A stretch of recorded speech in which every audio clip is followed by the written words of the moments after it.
الصلاة والسلام على أشرف الأنبياء والمرسلين سيدنا ونبينا وحبيب قلوبنا وطبيب نفوسنا وشفيع ذنوبنا ومولانا أبي القاسم محمد اللهم صل على وعلى أهل بيته الطيبين الطاهرين المعصومين المنتجبين ولعنة الله على أعدائهم ومنكري فضائلهم وغاصبي حقوقهم من الآن إلى قيام يوم الدين. أما بعد، قال الله تبارك وتعالى في محكم كتابه وهو أصدق القائلين وقوله الحق. بسم الله الرحمن الرحيم. تبارك الذي بيده الملك وهو على كل شيء قدير الذي خلق الموت والحياة ليبلوكم أيكم أحسن عملا. صدق الله العلي العظيم. صلوات. اللهم صل على محمد وآل محمد. سلسلہ مجالس اور دروس ماہ مبارک رمضان کے حوالے سے اور اسی مناسبت سے انشاءاللہ آج کا یہ دوسرا درس، جس کا عنوان بدل کر مجلس کا عنوان کر دیا ہے، چونکہ برادر عزیز اور محترم فضل صاحب کے والد کا حال ہی میں انتقال ہوا ہے، لہذا ہم سب فضل بھائی کو غصہ دیتے ہیں اور تعزیت پیش کرتے ہیں، اور ان کے والد مرحوم سید کیسر مرحوم مغفور کی سال ثواب کے لیے یہ آج کی مجلس ہے. اور اسی حوالے سے قرآن مجید کی جو آیت میں نے پڑھی اسی کا ترجمہ اور تفسیر آپ کی خدمت میں عرض کروں گا، اور پھر جو ماہ رمضان کے حوالے سے جو ہمارا موضوع ہے اس کو بھی انشاءاللہ آگے بڑھائیں گے. لہذا تمام دوستوں سے التماس ہے کہ بلند تر صلوات بھیجیں.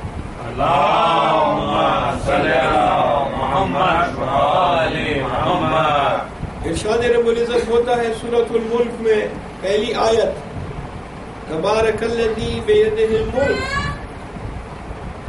بابرکت ہے وہ ذات، مبارک ہے وہ ذات کہ جس کے ہاتھ میں ملک ہے، جس کے ہاتھ میں کائنات ہے. ملک یہاں پہ مراد کائنات.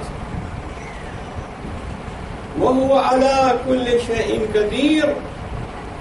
اور یہ وہ ذات گرامی ہے کہ جو تمام اشیاء پر قدرت کاملہ رکھتی ہے، ہر ایک چیز پر، ہر ایک شے پر پروردگار عالم قادر مطلق ہے. هُوَ الَّذِي خَلَقَ الْمَوْتَ وَالْحَيَاةَ. یہی وہ بابرکت ذات ہے کہ جس نے موت اور زندگی کو خلق کیا. موت اور حیات اسی نے خلق کی ہے، اسی کے ہاتھ میں ہے. انسان کا اس میں کوئی بس نہیں ہے، انسان اس میں کچھ نہیں کر سکتا. یہ وہ ڈپارٹمنٹ ہے کہ جو صرف اور صرف پروردگار عالم نے اپنے ہاتھ میں رکھا ہے، اور اللہ تعالیٰ ہی موت کو خلق کرتا ہے اور حیات کو خلق کرتا ہے. زندگی بھی وہی عطا کرتا ہے اور موت بھی وہی دیتا ہے. انسان کے اس میں کوئی عمل دخل نہیں ہے. بس جب انسان کے اس میں کوئی عمل دخل نہیں ہے تو پھر انسان کو اس معاملے میں اور موت اور حیات کے سلسلے میں جب اس کا کوئی عمل دخل نہیں ہے تو سوائے صبر کے اور اس کے ہاتھ میں کچھ نہیں ہے، کیونکہ یہ اس کے اختیار میں نہیں ہے. وہ صرف صبر کرے. پروردگار عالم فرماتے ہیں کہ میں نے خلق کیا ہے کائنات کو بھی، میں نے خلق کیا ہے موت کو بھی اور حیات کو بھی، اور میں ہی موت دیتا ہوں، میں ہی زندگی دیتا ہوں. لذا انسان کے لیے بہترین یہ ہے کہ وہ جب ایسا موقع آئے موت اور حیات کا، بالخصوص موت کا، تو وہ صبر کرے.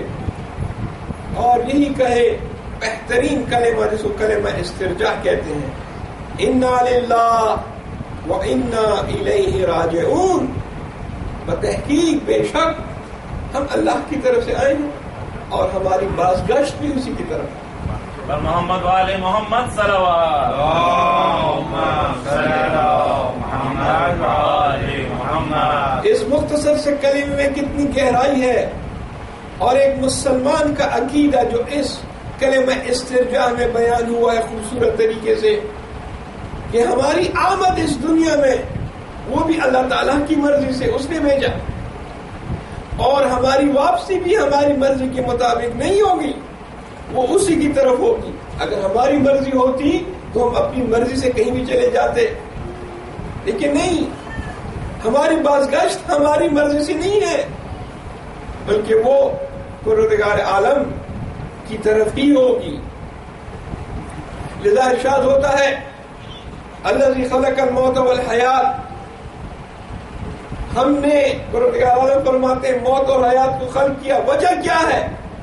لِيَبْلُوَكُمْ أَيُّكُمْ أَحْسَنُ عَمَلًا، تاکہ معلوم ہو جائے کہ تم میں بہترین عمل کرنے والا کون ہے۔ احسن عملا یعنی حسین عمل، بہترین عمل کیا ہے، یہ دیکھنے کے لیے پروردگار عالم فرماتے ہیں کہ ہم نے موت اور حیات کو خلق کیا۔ اس آیے کے بقول پروردگار عالم کے نزدیک بہترین عمل معیار ہے، حسن عمل معیار ہے، کثیر عمل معیار نہیں ہے۔ کثیر عمل تو تکرار سے حاصل ہو جاتا ہے، ایک چیز کو بار بار کرنے سے، لیکن بہترین عمل کب بنتا ہے؟ عمل کب بہترین بنتا ہے؟ عمل اس وقت بہترین بنتا ہے جب اس میں اخلاص اور خلوص ہو۔ لذا یہ نہیں فرمایا کہ لِيَبْلُوَكُمْ أَيُّكُمْ أَكْثَرُ عَمَلًا، تاکہ معلوم ہو کہ تم میں زیادہ عمل کرنے والا کون ہے، بلکہ فرمایا لِيَبْلُوَكُمْ أَيُّكُمْ أَحْسَنُ عَمَلًا۔ بس معیار پروردگار عالم کے نزدیک وہ ہے عمل خیر، عمل حسین، بہتر عمل۔ کثرت عمل معیار نہیں ہے، اور اگر آپ نے اخلاص عمل کی مثال دیکھنی ہے تو سب سے بہترین مثال مولانا و مقتدانا امیر المومنین علی بن ابی طالب علیہ السلام۔ عزیزان گرامی، آج کی مناسبت، وعلیکم السلام، آج کی مناسبت یہ جو 17 ماہ مبارک رمضان ہے، کوشش کریں گے ان ایام میں مناسبتوں کے ساتھ ساتھ چلتے رہیں۔ آج کی تاریخ اگرچہ سال ثواب کی مجلس ہے وہ اپنی جگہ پہ، لیکن آج کی جو تاریخ ہے 17 ماہ مبارک رمضان، یہ تاریخ ہے جنگ بدر کی۔ اسلام اور کفر کے درمیان، حق اور باطل کے درمیان پہلا معرکہ، پہلی جنگ، وہ جنگ بدر تھی۔ اور یہ جو جنگ بدر ہے، آپ نے سنا ہوگا کہ یہ ایک فیصلہ کن جنگ تھی جو مسلمانوں کے حق میں تمام ہوئی، لیکن اس جنگ میں کس نے سب سے بہترین کردار ادا کیا، کس نے سب سے حسین عمل انجام دیا؟ آپ تاریخ اٹھا کے دیکھیں، سیرت کی کتابوں میں ملتا ہے امیر المومنین علیہ السلام نے اس جنگ میں بہترین عمل دکھایا، اور یہ جو جنگ مسلمانوں کے حق میں تمام ہوئی، یہ حضرت امیر المومنین کی اخلاص عمل کی وجہ سے۔ اخلاص عمل کی مثال دے رہا ہوں، توجہ کیجئے گا۔ قرآن فرماتا ہے کہ معیار اللہ تعالیٰ کے نزدیک حسن عمل ہے، کثرت عمل نہیں ہے۔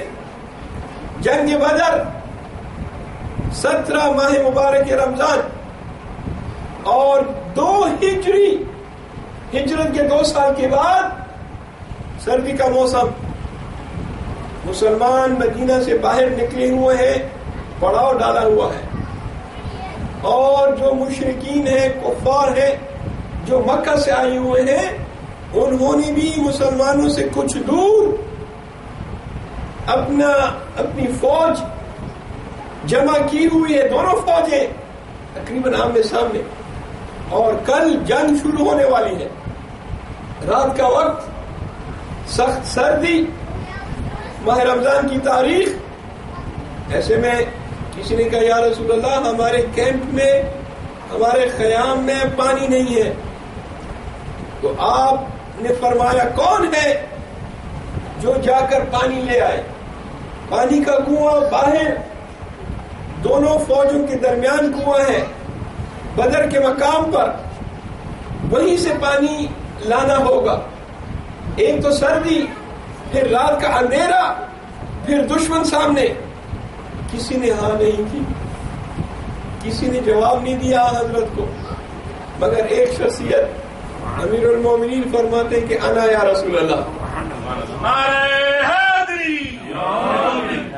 انا یا رسول اللہ، میں پانی لاؤں گا۔ کہا اچھا علی جاؤ اور پانی لے آؤ، کیونکہ خیام میں پانی نہیں ہے، ہمارے جو ہمارا یہ پڑاؤ ہے وہاں پانی ختم ہو گیا ہے، اور تم ہی ہو جو یہ کام کر سکتے ہو۔ امیر المومنین گئے۔ اب یہ اخلاص کی مثال دے رہا ہوں۔ آپ گئے، کنویں پر پہنچے، کیا دیکھا کہ ڈول تو ہے، ڈول سے بنا وہ بالٹی کی جسے پانی نکالتے ہیں، لیکن رسی نہیں ہے۔ اب رسی نہیں ہے، پانی کیسے نکالا جائے؟ کہتے ہیں حضرت امیر المومنین علیہ السلام ڈول لے کے، پانی کا ڈول لے کے کنویں کے اندر اتر گئے۔ دوسرا ہوتا واپس آ کر کہتے یا رسول اللہ گیا تھا مگر رسی نہیں تھی، پانی نہیں نکال سکا، بہانہ بھی ہے، عذر بھی ہے۔ لیکن امیر المومنین نے ایسا کوئی عذر نہیں بنایا، بلکہ اخلاص کو دیکھیں، اس کو اخلاص کہتے ہیں۔ آپ نیچے اترے، پانی بھرا اور پانی کو نکالا کنویں سے، دانتوں کے ذریعے، دندان مبارک میں وہ پانی کی جو بالٹی ہے اس کو پکڑا اور آپ کنویں سے باہر نکل آئے۔ رسی نہیں ہے تو کوئی بات نہیں، پانی نکالنا ہے، لہذا امیر المومنین علیہ السلام نے پانی نکالا اور پھر وہ ڈول آپ مسلمانوں کا جو لشکر کا جو پڑاؤ ہے اس کی طرف لے کر آ رہے ہیں کہ اچانک ایک ہوا چلی، جس طرح آندھی آتی ہے، طوفان آتا ہے، ہوا چلی۔ یہ مشہور قصہ ہے، شیخ عباس قمی نے اس کو مفاتیح الجنان میں بھی لکھا ہے، بڑی معتبر کتاب ہے مفاتیح الجنان۔ شیخ عباس قمی وہاں نقل کرتے ہیں کہ جب آندھی آئی تو امیر المومنین علیہ السلام رک گئے تاکہ آندھی گزر جائے، اور جب آندھی گزر گئی آپ نے دوبارہ وہ ڈول اٹھایا پانی کا، اور پھر مسلمانوں کے لشکر کی طرف تھوڑی دیر کے بعد پھر اسی طرح ایک آندھی آئی اور امیر المومنین کو پھر رکنا پڑا۔ جب تھوڑی دیر کے بعد آندھی پھر ختم ہوئی تو آپ نے پھر پانی اٹھایا۔ تیسری مرتبہ بھی ایسا ہوا، اور اس کے بعد امیر المومنین علیہ السلام نے وہ پانی لیا اور آپ نے لشکر تک پانی پہنچایا۔ جب لوگوں نے امیر المومنین کو دیکھا کہ پانی کے ساتھ آ رہے ہیں، ان کے چہرے کھل گئے، وہ کہ جو دوست تھے خوش ہو گئے، حضرت بھی خوش ہو گئے امیر المومنین کو صحیح و سالم دیکھ کر۔ حضرت نے پوچھا یا علی کیا بات ہے، کچھ دیر ہو گئی؟ کہا یا رسول اللہ دیری کی وجہ یہ ہے کہ میں کنویں میں اتر گیا تھا اور میں نے پانی جو ہے وہ ڈول کے ذریعے سے کھینچا، اور جب واپس آ رہا تھا تو 3 مرتبہ آندھی آئی جس کی وجہ سے مجھے انتظار کرنا پڑا، مجھے رکنا پڑا۔ حضرت مسکرا دیے، فرماتے ہیں یا علی تم جانتے ہو وہ آندھی کیا تھی؟ فرمایا آپ خود ہی بتا دیں، آپ خود ہی ہم کو مستفید فرما دیں کہ وہ آندھی کیا تھی۔ جواب دیتے ہیں یا علی وہ ایسی ویسی آندھی نہیں تھی، بلکہ وہ پہلی آندھی جس کی وجہ سے آپ رک گئے وہ حضرت جبرائیل تھے جو 1000 فرشتوں کے ساتھ آئے ہیں، 1000 فرشتوں کے ساتھ بدر میں ہماری مدد کے لیے آئے ہیں۔ آپ کو دیکھا کہ آپ خلوص کے ساتھ عمل انجام دے رہے ہیں، مسلمانوں کے لیے پانی لے کر جا رہے ہیں، لہذا جبرائیل ہمراہ 1000 فرشتوں کے نیچے اترے اور آپ کو سلام کر کے گزر گئے۔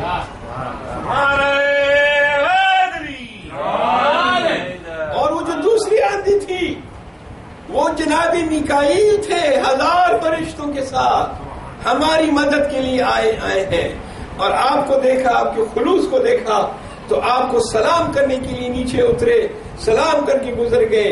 اور وہ جو تیسری آندھی تھی وہ جناب اسرافیل تھے 1000 ملک کے ساتھ، لہذا امیر المومنین کے فضائل میں یہ بات ملتی ہے کہ امیر المومنین وہ شخص ہیں کہ جن پر ایک رات میں 3000 سے زیادہ ملائکہ علیہ السلام بھیجا۔ محمد والے محمد صلوات،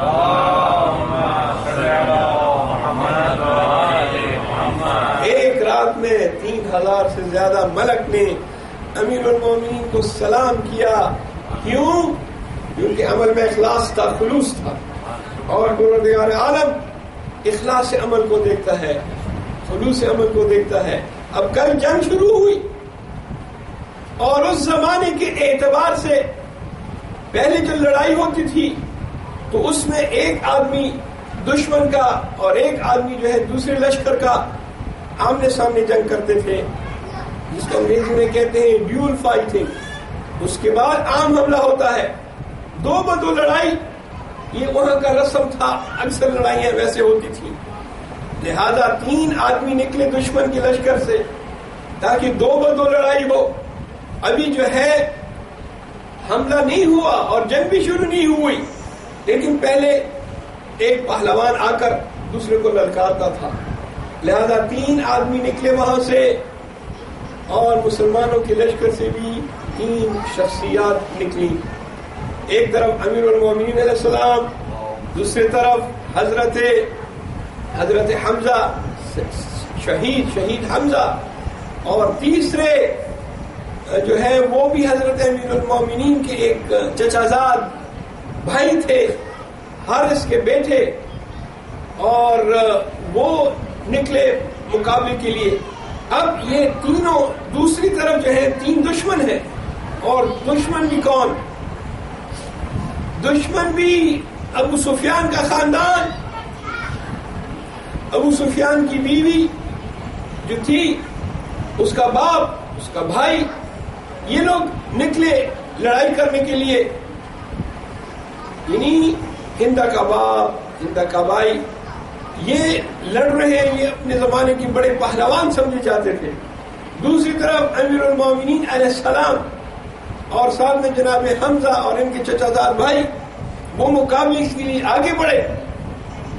امیر المومنین نے پہلے ہی وار میں ولید کا کام ختم کر دیا، جو کہ ہندا کا بھائی تھا۔ امیر المومنین سے کام ختم کر دیا۔ اب ہندا کا باپ شیبہ وہ نکلا، دوسری طرف سے حضرت حمزہ بھی اپنے زمانے کے بہت بڑے پہلوان تھے اور بہت ہی بہادر شخص۔ یہ لڑ رہے ہیں، وہاں سے بھی وار ہو رہا ہے، یہاں سے بھی وار ہو رہا ہے، لیکن مقابلہ بڑا سخت ہے۔ اور حضرت حمزہ یہ سوچ رہے ہیں کہ کس طریقے سے اپنے مد مقابل کو ختم کر دیں اور اس کو جہاں پہ چھاڑ دیں، لیکن سمجھ نہیں آ رہی۔ چونکہ حضرت حمزہ کا قد بلند تھا، اونچا تھا قد، اس وجہ سے تھوڑی زحمت ہو رہی تھی، وار کو روکنے میں زحمت ہو رہی تھی۔ امیر المومنین علیہ السلام دیکھ رہے ہیں، انہوں نے اپنا کام ختم کر دیا، اب حضرت حمزہ کے ساتھ مدد کر رہے ہیں۔ فرماتے ہیں چچا، میرے چچا حمزہ، آپ جب وہ وہاں سے وار ہو تو سر نیچے کر کے وار کا جواب دیں، اور جب آپ وار کریں تو سر نیچے کر کے وار کا جواب دیں، تو اس میں آپ کے لیے آسانی ہوگی۔ لہذا اب حضرت حمزہ کو سمجھا دیا، یعنی وہ جنگ کا حربہ حضرت حمزہ کو بتا رہے ہیں کہ جنگ کیسے کی جاتی ہے، جنگی حربہ کیا ہے۔ حضرت حمزہ کو سمجھ کے بعد ان کو جو ہے یہ جنگی حربہ سمجھ آ گیا۔ جیسے حضرت امیر المومنین نے کہا تھا، عمل کیا اور شیبہ کا کام ختم۔ شیبہ مر گیا، فنار ہو گیا، اب رہ گئے 2 اور آدمی۔ اب وہاں سے بھی حملہ یہاں سے بھی حملہ، دونوں زخمی ہوئے. دونوں جب زخمی ہوئے تو جو مسلمانوں کی طرف سے حضرت امیر المومنین کا جو چچا زاد بھائی تھا اس کو اٹھا کے لے آئے. امیر المومنین آگے بڑھے اور اس کا کام تمام کر دیا. جو لڑ رہا تھا ان کے ساتھ اس کا کام تمام کر کے اس کے بعد حملہ شروع ہوتا ہے، جنگ شروع ہوتی ہے. 70 کے قریب لوگ وہاں سے دشمن سے مرتے ہیں، فنار ہوتے ہیں. 70 لوگ، توجہ کیجئے گا، 70 لوگ دشمن کی لشکر سے فنار ہوئے. اور لڑائی سے پہلے کا جو قصہ ہے وہ تو میں نے آپ کی خدمت میں عرض کر دیا. اب یہ جو 70 لوگ مرے ان میں سے 35 امیر المومنین نے قتل کی، صرف ایک شخص نے. 70 میں سے 35 یعنی نصف، بعض نے 36 کہا، یعنی نصف سے بھی زیادہ امیر المومنین کے تلوار سے مرے. اور جو باقی لوگ بچے 34 ان کو جو ہے باقی مسلمانوں نے قتل کیا. اس سے پتہ چلتا ہے کہ جب اخلاص کو عمل میں تو پھر امیر المومنین علیہ السلام جیسی بہادری ہی نظر آتی. محمد وآل محمد صلوات.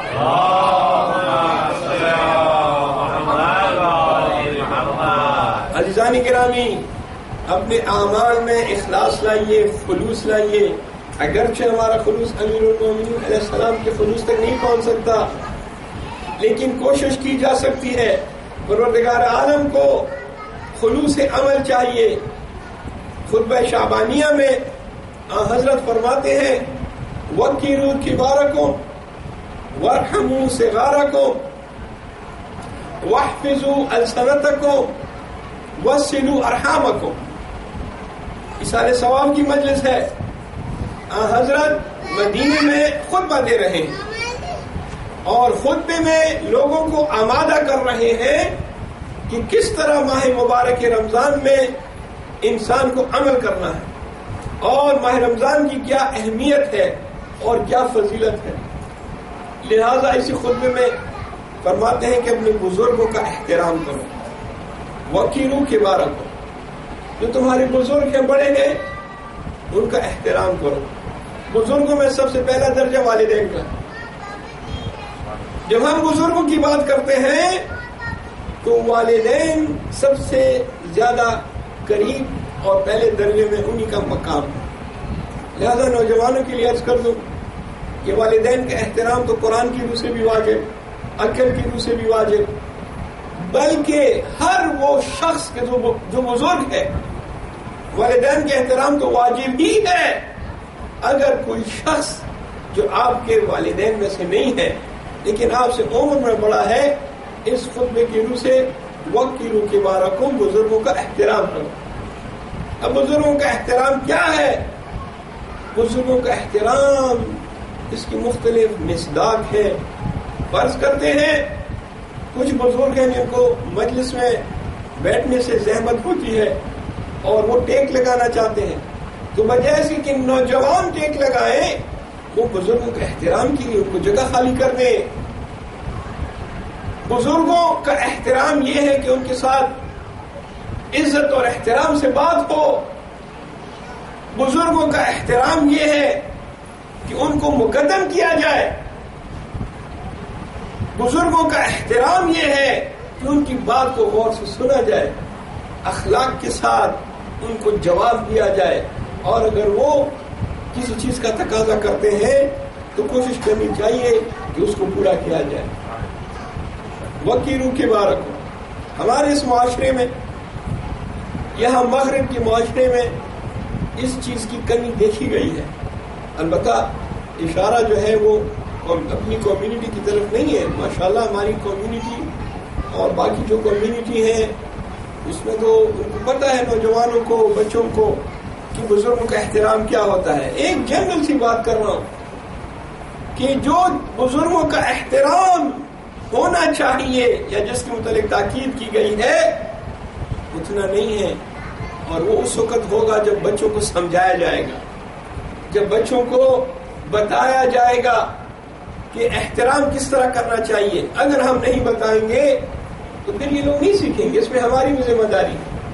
میں ایک جگہ مجلس پڑھنے گیا تو جس صاحب کے ہاں میں ٹھہرا ہوا تھا ان کے ماشاءاللہ بچے تھے, چھوٹے بچے تھے ان کے, کچھ بڑے بھی تھے کچھ چھوٹے بھی تھے. تو جب میں گیا وہاں تو میں نے کہا کہ میں نے نماز نہیں پڑھی ہے تو اگر آپ جا نماز لے آئے تو میں پہلے نماز پڑھ لوں. تو انہوں نے اپنے بیٹی سے کہا کہ بیٹا جاؤ جا نماز لے آؤ مولانا صاحب کے لیے. تو وہ بیٹا گیا اور تھوڑی دیر کے بعد جو ہے اس نے جا نماز جو کہ فولڈ تھا, طے کیا ہوا تھا, ساتھ میں سجدہ کا, اور وہ جو تسبیح کی وہ اوپر رکھی ہوئی تھی, اور اس نے آ کے میرے ہاتھ میں جانماز دے دی کہ مولانا صاحب یہ جانماز لے لیں, آپ نے جانماز منگوایا ہے کہ آپ جانماز لے لیں. تو باپ اس کا جو تھا کافی ہوشیار تھا, اس نے فوراً بیٹے کو سمجھایا کہ بیٹا ایسا نہیں, مولانا نے جانماز منگایا ہے اس لیے منگایا کہ وہ نماز پڑھیں, تو آپ فولڈ کر کے مولانا کو جانماز کیوں کریں, بلکہ اس کے لیے بچھانے کی قبلہ رخ کس طرف ہے اس حساب سے جانماز کو بچھا دے تاکہ مولانا نماز پڑھے. اب اس بچے کی غلطی نہیں ہے, وہ تو اسی معاشرے میں اور اسی ماحول میں بڑا ہوا ہے, لیکن والدین کی ذمہ داری ہے. اب یہ ایک چھوٹی سی مثال تھی, یہ مثال ہے, کوئی کسی کی طرف اعتراض کرنا ہے, کسی کی طرف اشارہ کرنا نعوذ باللہ معاذ مقصود نہیں ہے. مقصد یہ ہے کہ جو بزرگوں کا احترام ہوتا ہے وہ اس طرح ہوتا ہے. آپ سے اگر کوئی جانماز مانگے تو جانماز مانگنے سے مراد یہ ہے کہ جانماز اس کے لیے بچھا دیا جائے اور پتہ چلا جائے کہ قبلہ کس طرف ہے, تاکہ وہ نماز اسی طریقے سے پڑھے. لہذا ارشاد ہوتا ہے وَكِّرُوا كِبَارَكُمْ, بزرگوں کا احترام کرو, وَارْحِمُوا صِغَارَكُمْ, اور جو چھوٹے ہیں ان پر رحم کرو. بڑوں کی ذمہ داری ہے کہ چھوٹوں پر رحم کریں. رحم سے مراد ان کو پیار و محبت, ان کا بھی احترام ہے. احترام صرف بڑوں کا واجب نہیں ہے بلکہ چھوٹوں کا احترام بھی واجب ہے. لہذا وَارْحِمُوا صِغَارَكُمْ, اور اس کے بعد فرماتے ہیں کہ وَصِّلُوا أَرْحَامَكُمْ, جو تمہارے نزدیکی رشتہ دار ہیں ان کے ساتھ صلہ رحم کرو. وَصِّلُوا أَرْحَامَكُمْ, نزدیکی رشتہ داروں کے ساتھ صلہ رحم اور قطع رحم یعنی اپنے رشتہ داروں کے ساتھ تعلقات کاٹنا یہ اسلام میں حرام ہے, اس کی بڑی مذمت کی گئی. اور یہ جو صفت بیان ہوئی ہے رشتہ داروں کے ساتھ صلہ رحم کی, اس کے بڑے فائدے بیان ہوئے ہیں. من جملہ فوائد کے ایک فائدہ یہ ہے کہ اس سے عمر بڑھتی ہے. یہ مت سوچیں کہ بس جو عمر آپ کے لیے لکھ دی ہے وہ آخری بات ہے, نہیں, آپ اس کو زیادہ کر سکتے ہیں, اس کو کم بھی کر سکتے ہیں. صلہ رحم سے عمر بڑھتی ہے اور یہ کئی احادیث سے ثابت ہے. اور اس کے بعد آخری چیز, کیونکہ آج کی مجلس مختصر ہے اور وقت بھی کافی گزر گیا ہے, لہذا صرف آخری بیان کر کے چند جملے ذکر مسائل کے. وَاحْفِظُوا أَلْسِنَتَكُمْ, اپنی زبان کو کنٹرول میں رکھو, اپنی زبان کا خاص خیال رکھو, یہ کہیں تمہارے کنٹرول سے باہر نہ نکل جائے. کیوں؟ کیونکہ امیر المومنین فرماتے ہیں کہ جرمہ صغیر و جرمہ کبیر, سائز تو اس کا چھوٹا ہے مگر جرم اس کا بہت سنگین ہے. سائز بہت چھوٹا ہے لیکن اس چھوٹے سائز کی جو شے ہے یہ کیا کیا ظلم ڈالتی ہے, یہ کیا کیا نقصان پہنچاتی ہے. روایت میں ہے, عزیزان گرامی آخری مجلس کا آخری وقت ہے, بس آپ میری طرف توجہ رکھیے گا, یہ چند باتیں بڑی ضروری ہے. روایت میں ملتا ہے کہ جہنم میں جو لوگ جائیں گے ان میں اکثریت ان لوگوں کی ہوگی جو زبان کی وجہ سے جہنم میں گئے ہوں گے. یہ زبان جو ہے یہ انسان کو جہنم کی طرف لے کر جاتی ہے. امیر المومنین فرماتے ہیں کہ المرء تحت لسانہ, انسان جو ہے نا مرد وہ زبان کے نیچے چھپا ہوا ہے, یا اس نے زبان کھولی یا پتہ چلا کہ کس قسم کا آدمی ہے. اگر نہیں کھولے گا, زبان استعمال نہیں کرے گا تو چھپا ہوا ہوگا, کسی کو پتہ نہیں چلے گا. شاید اسی لیے انگریزی میں کہتے ہیں کہ when speaking is silver then silence is gold. یہ جو silence is gold ہے نا, شاید یہ امیر المومنین علیہ السلام کے قول کی طرف ہی اشارہ ہے کہ جب تک وہ خاموش ہے, زبان نہیں کھولتا تو سب ٹھیک ہے. یا اس نے زبان کھولی تو یا تو وہ غیبت کرے گا, یا وہ جھوٹ بولے گا, یا بہتان لگائے گا, یا الزام لگائے گا, یا کسی کی بے احترامی کرے گا. تو اسی سے سارے مشکلات ہیں. یہی تو آفات ہے. ایک ہمارے عالم دین نے بڑی اچھی کتاب لکھی, لیکن وہ فارسی میں ہے, آفات اللسان, زبان کے آفات. 100 سے زیادہ آفات گنوائے ہیں زبان سے. جو آفت کی جمع زبان سے ہوتی ہے 100 سے زیادہ. لہذا حضرت فرماتے ہیں کہ بالخصوص اس مبارک مہینے میں جب تم اللہ تعالیٰ کے مہمان ہو, وہ تمہارا میزبان ہے, تو کم از کم اس مہینے میں تو بزرگوں کا احترام کرو, چھوٹوں پر شفقت کرو, اور صلہ رحم کرو, رشتہ داروں کے ساتھ حالات ٹھیک کرو. کہتے جی ہم تو کرتے ہیں لیکن رشتہ دار نہیں کرتے. ہاں ٹھیک ہے, آپ کرتے ہیں, رشتہ دار نہیں کرتے. اگر آپ بھی نہیں کریں گے تو آپ میں اس میں فرق کیا رہ جائے گا؟ یہی تو کمال ہے آپ کا.